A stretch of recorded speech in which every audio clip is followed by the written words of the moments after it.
नमस्कार मंडळी. आजच्या या विशेष विश्लेषणामध्ये आपण 2026च्या दृष्टीने इलेक्ट्रॉनिक्स क्षेत्रातील सर्वात फायदेशीर आणि हाय डिमांड करिअर पर्यायांचा एक संपूर्ण नकाशा उलगडणार आहोत.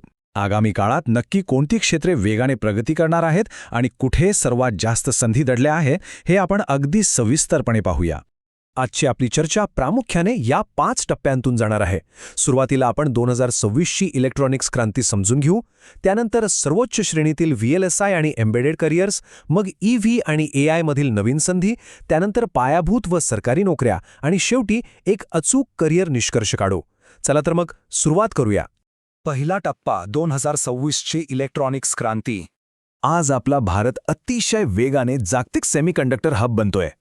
आणि लक्षात घ्या, ही काही सामान्य वाढ नाहीये. इलेक्ट्रिक वाहने म्हणजेच EV, कृत्रिम बुद्धिमत्ता म्हणजे AI आणि 5G तंत्रज्ञानाच्या वाढत्या वापरामुळे आलेली ही एक प्रचंड मोठी आणि अभूतपूर्व क्रांती आहे.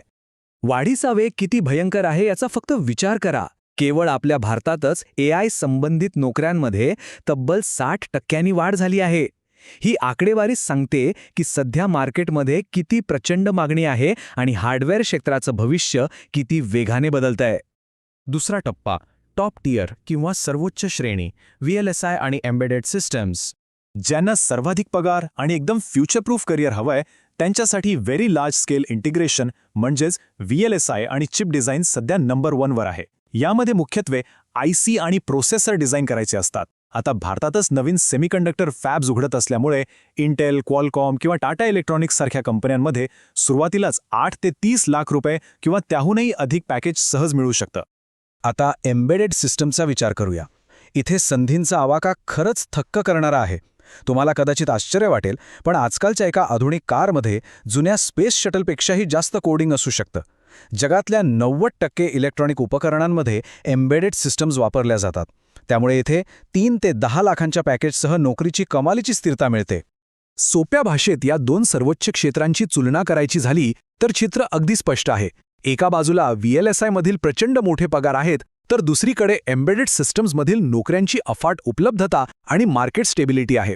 दोन्ही क्षेत्रांचं भविष्य अतिशय उज्ज्वल आहे. तिसरा टप्पा नवीन युगातील फ्रंटियर करिअर्स EV आणि AI. जगभरात सध्या नूतनीकरणक्षम ऊर्जा किंवा रिन्युएबल एनर्जीकडे वेगाने वाटचाल सुरू आहे. त्यामुळे इलेक्ट्रिक व्हेकल्स आणि पॉवर इलेक्ट्रॉनिक्स इंजिनियर्सची मागणी अक्षरशः गगनाला भिडत आहे. बॅटरी सिस्टम्स आणि मोटर कंट्रोल हाताळणाऱ्या तज्ज्ञांसाठी या स्फोटक वाढीमुळे 6 ते 18 लाखांपर्यंतच्या पॅकेजची उत्तम संधी निर्माण झाली आहे. यानंतर येतं AI, हार्डवेअर आणि रोबोटिक्स. आजच्या जगात केवळ सॉफ्टवेअर असून चालणार नाही, तर ते चालवण्यासाठी शक्तिशाली हार्डवेअरचीही तितकीच गरज आहे. जे इंजिनियर्स AI सॉफ्टवेअर आणि हार्डवेअर यांच्यातील दुवा बनू शकतात, त्यांना सध्या प्रचंड मागणी आहे. या क्षेत्रात सहजपणे 10 ते 30 लाखांच्या वर पॅकेजेस मिळत आहेत. EV आणि AI सोबतच इंडस्ट्री 4.0 मुळे कम्युनिकेशन आणि इंडस्ट्रियल ऑटोमेशन क्षेत्रही खूप वेगाने वाढत आहे. 5G चे जाळे, 6G वरील संशोधन आणि स्मार्ट फॅक्टरीजमुळे वायरलेस नेटवर्क आणि ऑटोमेशनमध्ये 5 ते 20 लाखांपर्यंत वार्षिक पॅकेजसह अतिशय सुरक्षित नोकऱ्या तयार होत आहेत. चौथा टप्पा पायाभूत क्षेत्र आणि सरकारी नोकऱ्या. सर्किट बोर्ड्स म्हणजेच PCB डिझाईनबद्दल बोलायचं तर मेक इन इंडियामुळे स्थानिक उत्पादनाला जबरदस्त चालना मिळाली आहे. यामुळेच मोबाईल, TV आणि इंटरनेट ऑफ थिंग्स म्हणजेच IoT क्षेत्रांमध्ये 4 ते 15 लाखांच्या घरात अतिशय चांगल्या संधी आज उपलब्ध आहेत. आणि ज्यांना करिअरमध्ये 100% स्थिरता आणि सोबतच देशसेवा करायची आहे, त्यांच्यासाठी इस्रो, DRDO आणि बाक सारख्या नामांकित संस्थांमधील सरकारी नोकऱ्या हा एक सर्वोत्तम पर्याय आहे. स्पेस आणि डिफेन्ससारख्या महत्त्वाच्या आणि संवेदनशील तंत्रज्ञानावर काम करत असताना 8 ते 15 लाखांचे पगार आणि अनेक भक्कम सरकारी फायदे इथे मिळतात. पाचवा आणि शेवटचा टप्पा अंतिम करिअर निष्कर्ष म्हणजे कोणता मार्ग सर्वोत्तम राहील. बाजारातील मागणी, पगार आणि भविष्यातील सुरक्षितता या आधारावर आपण जर तुलना केली तर हे चित्र बघा. VLSIची मागणी आणि पगार सर्वात हाय आहे. एम्बेडेड सिस्टम्स उत्तम स्थिरता देतात, तर दुसरीकडे AI आणि EV मध्ये भविष्यातील वाढीची प्रचंड क्षमता दडलेली आहे. थोडक्यात सांगायचं तर सध्या मार्केटमध्ये हे टॉप 3 पर्याय आहेत. 1. सर्वाधिक पगारासाठी VLSI डिझाईन. 2. प्रचंड नोकऱ्यांच्या उपलब्धतेसाठी एम्बेडेड सिस्टम्स आणि IoT. आणि 3. भारताच्या वेगाने वाढणाऱ्या मार्केटसाठी EV आणि ऑटोमेशन. या सगळ्या विश्लेषणातून एक अत्यंत मोलाचा सल्ला समोर येतो.